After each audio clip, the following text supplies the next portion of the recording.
Je vous propose maintenant un reportage un peu particulier pour Ici la Suisse. On se rend dans le Jura, à Delémont, où un groupe de parole pour la communauté afghane a été mis sur pied en urgence pour faire face au drame en ce moment sur place en Afghanistan. Bonjour Gaël Klein. Bonjour Valérie. Ce groupe de parole, Gaël, attire déjà beaucoup de participants. Oui, ils étaient une vingtaine mardi soir, hommes et femmes, ainsi que 2 enfants pour une deuxième soirée. Ils sont pris en charge par le personnel de la maison de santé communautaire qui dépend de l'association jurassienne d'accueil des migrants. Objectif, permettre à ces personnes d'exprimer leurs souffrances et leurs angoisses dans une démarche qui se veut réconfortante autant que possible. Et vous avez pu y assister, Gaël? Oui, c'était une de leurs demandes, qu'on ne les oublie pas et que la presse puisse parler de leur situation, eux qui viennent d'un pays en guerre permanente depuis plus de 40 ans. Ils ont pu exprimer tristesse, crainte et désarroi. Un interprète lui-même exilé dans le Jura depuis une trentaine d'années et naturalisé depuis avait la lourde tâche de traduire leurs paroles avant de s'effondrer en larmes. Je vous laisse écouter. On peut aller avec les verres et puis leur proposer le thé sur place s'ils ont envie. Oui. Je viens avec vous. Bien sûr. Oui. Ok, bonsoir à tous et à tous. Bienvenue à cette deuxième rencontre.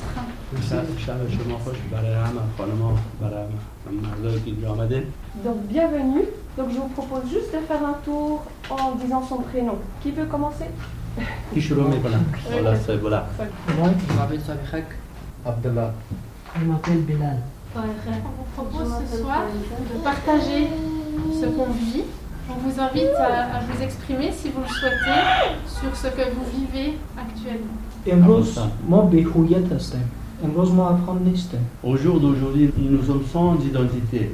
Nous ne sommes pas afghans. بعد خانوما خیلی اصلا طالبان نباید در رسمیت بشناسن. من خودم شخصا الان خانواده من جانش در خطره ولی هیچ کاری هم برایش نمیکنم. Moi-même, ma famille à moi, ils sont en danger là-bas et puis je ne peux rien faire pour...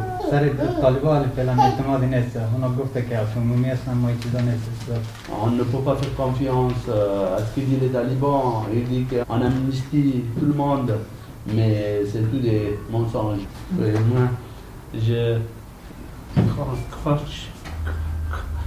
Quand tu vois ton pays, tous les jeunes fuient, les mamans. Moi, je dis papa, c'est pareil que cet enfant. Et puis, quand on voit dans les images que les avions collés autour de l'avion, et puis que ces gens-là, ils se disent, je vais me coller à cet avion, peut-être que je vais trouver un avenir meilleur. Mais que voilà, ils sont partis après le décollage. Merci à toutes et à tous. Mohamed, on a vécu ensemble cette soirée d'échange. En tant qu'interprète, vous devez écouter beaucoup de choses, des choses très tristes, des choses très dures. Vous avez craqué d'ailleurs à la fin, Ça fait 30 ans que vous êtes en Suisse, vous avez quitté l'Afghanistan après l'invasion soviétique. Après, il y a eu les talibans, les Américains, de nouveau les talibans. Comment est-ce que vous vivez ça, vous? Ce qui se passe en Afghanistan est triste.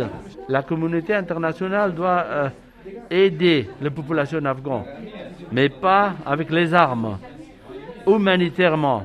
Il ne faut pas laisser ces populations dans leurs problèmes actuels. Il faut les aider.